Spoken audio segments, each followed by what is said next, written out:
And also tonight, NASCAR driver Tony Stewart will race this weekend in New Hampshire as a grand jury decides whether to indict him on criminal charges for his role in a fatal accident on a New York State dirt track. Last month's crash killed 20-year-old driver Kevin Ward Jr., who left his car to confront Stewart on the racetrack. The Night Beat's David McAnally tonight on what the grand jury will consider when deciding Stewart's fate. Dave? John, there's an old saying that a prosecutor can get a grand jury to indict a ham sandwich if that's what he wants. The prosecutor controls the grand jury, and what the prosecutor in New York wants waits to be seen. Hi, Elmer. At Charlie Brown's, flapjacks and the flap over driver Tony Stewart. It sizzles steps away from the Indianapolis Motor Speedway.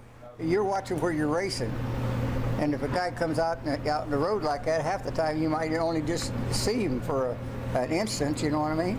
Elmer's worked midget car race teams. He's in Stewart's pit on this one. He feels for the victim, driver Kevin Ward Jr., but As far as I'm concerned, when the guy got out of his car, he was the one that was in trouble. He should have never got out of his car, or if he did, he should have got off the track. Sure. I guess I'll take off. his neighbor on the next stool agrees and wonders why a prosecutor has to call a grand jury in the first place instead of just deciding himself whether to charge the famous driver.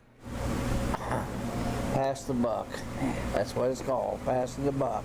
The evidence that has been publicly revealed is very conflicting.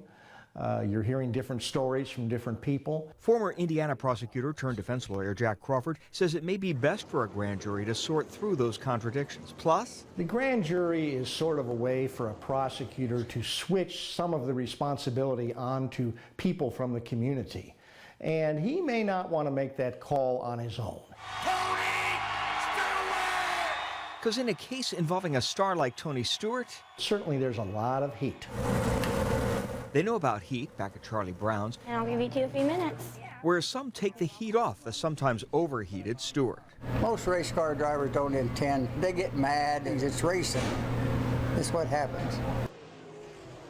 The proceedings of the grand jury are secret, but we should learn at some point whether Stewart is asked and agrees to give testimony. Legal expert Jack Crawford says he wouldn't let his client do that. Too risky. David McAnally, Channel 13 Eyewitness News.